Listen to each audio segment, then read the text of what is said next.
परम आदरणीय गुरुदेव, समभाव किसे कहते हैं और क्या परमात्मा सभी भक्तों को समान भाव से देखते हैं? समभाव के शाब्दिक अर्थ समान भाव है, लेकिन भगवान का जो समभाव है वो विशिष्ट होता है।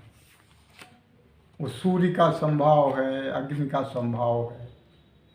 जैसे सूर्य के निकट जो पदार्थ होते हैं उन पर सूर्य का तेज अधिक होता है।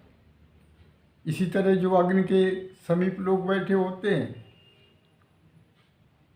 उन्हें अग्नि अधिक ऊर्जा देती है,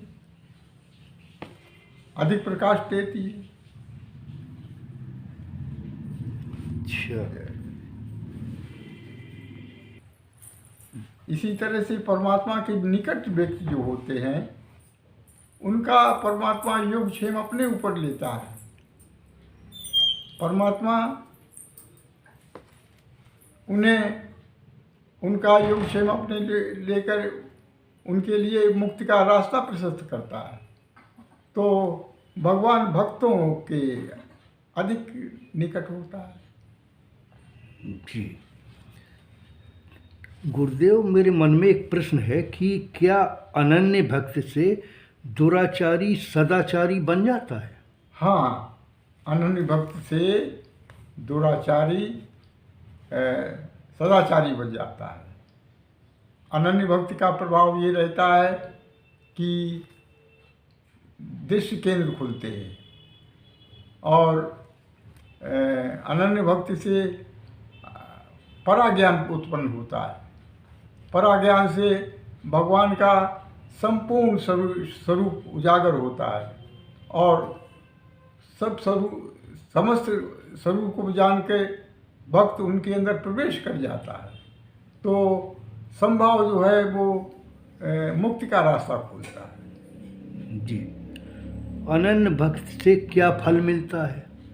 अनन्य भक्ति से जैसा बताया पराभक्ति मिलती है, पराज्ञान मिलता है। जी, पराज्ञान से आदमी भगवान के समग्र स्वरूप का ज्ञान होता है। जी,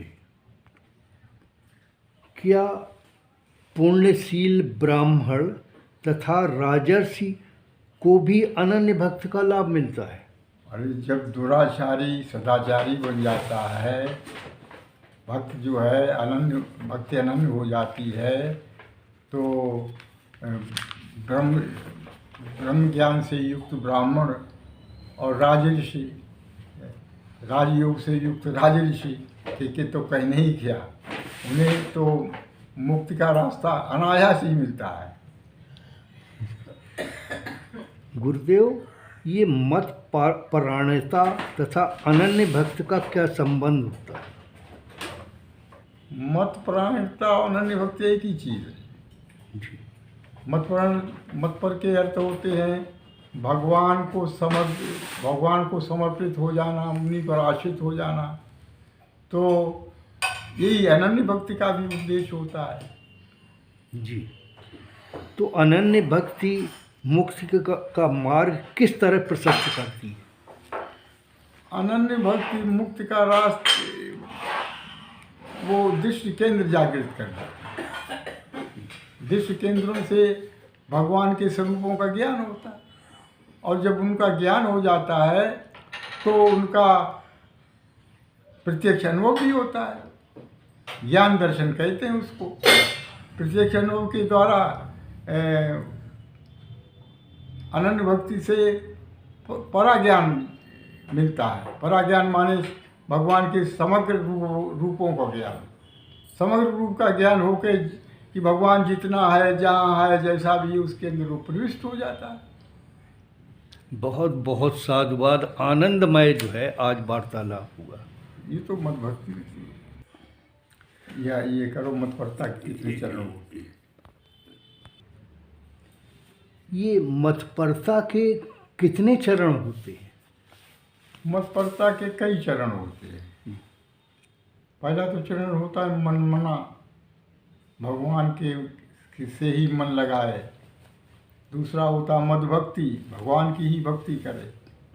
तीसरा चरण होता है मद्याजी, भगवान की ही पूजा करे। चौथा होता है नमस्कुर, भगवान को ही नमस्कार करे।